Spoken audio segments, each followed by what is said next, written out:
The views expressed are solely those of the speaker and not necessarily those of Paltalk.com, AVM Software, or its advertisers.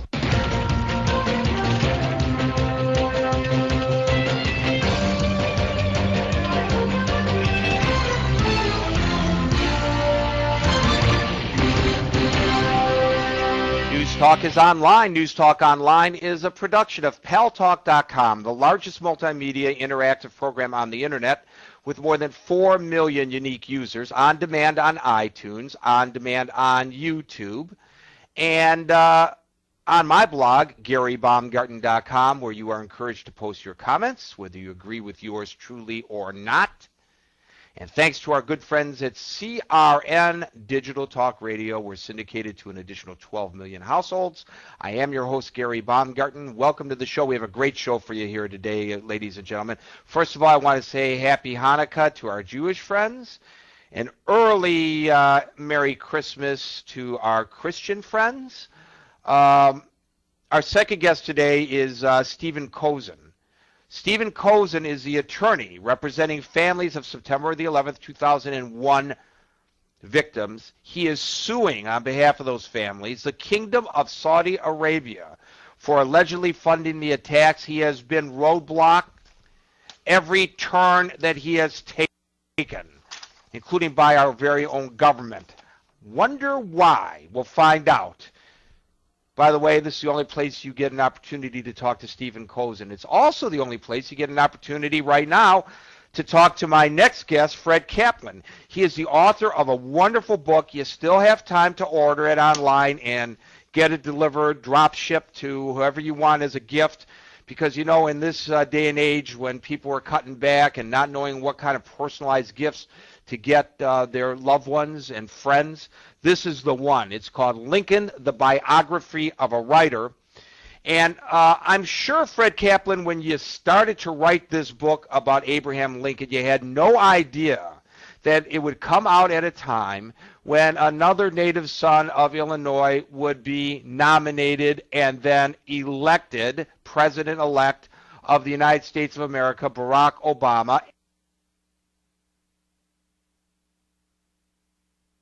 And immediately, the comparisons started flying between Honest Abe and Barack Obama. And you sure have gotten a lot of FaceTime on cable talking about your book. But even though we're flashing the book on the screen as we are here on News Talk Online on Paltalk.com, people aren't asking you so much about what a great writer Abe Lincoln was. They want to look at the comparison between Abe Lincoln and Barack Obama. Is it fair to compare the two? And welcome to the show. Thank you for inviting me. I'm delighted to be on the show. Yes, I think it's fair to compare them. Comparisons are fair in love and politics and in literature, of course. And there are interesting similarities, but also, of course, there are very significant and important differences between the two of them as writers. And of course, Barack Obama is early on in a political career, even believe it or not. He has become, of course, a household name to all of us and our next president. But he had write and speak to the American public, and then he'll have a substantial life beyond that. Lincoln, of course, we have Lincoln's collected works. He is long gone. So there are difficulties in making comparisons, but there are also aspects of the two men that one can bring together. And the fact that, of course, Obama himself is a great Lincoln enthusiast has made the comparison Well, he was almost inevitable. Carrying your book.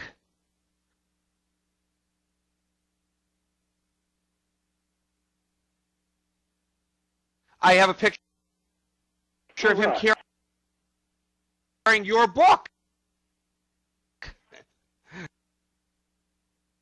Lincoln, the Biography of a Writer. No, author and a publisher's fantasy come true.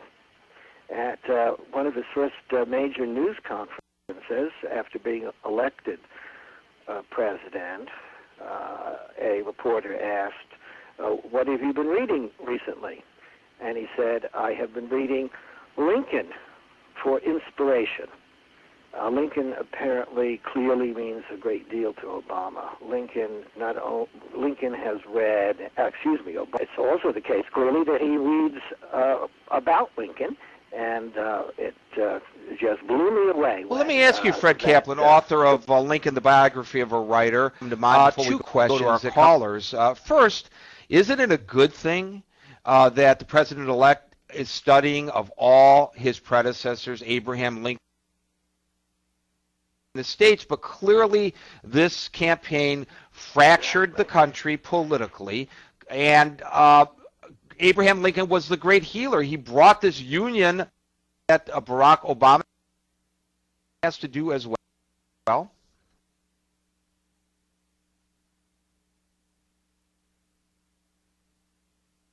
You've hit the nail on the head, if you don't mind my using that cliche. Exactly. Lincoln, in the political philosophy, was a conciliator. His mission was to find the positive in different situations and in different political views, and to search for the grounds on which they could be reconciled.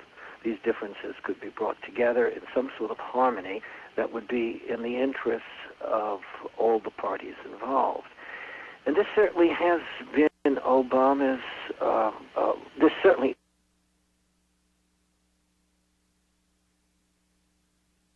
is Obama's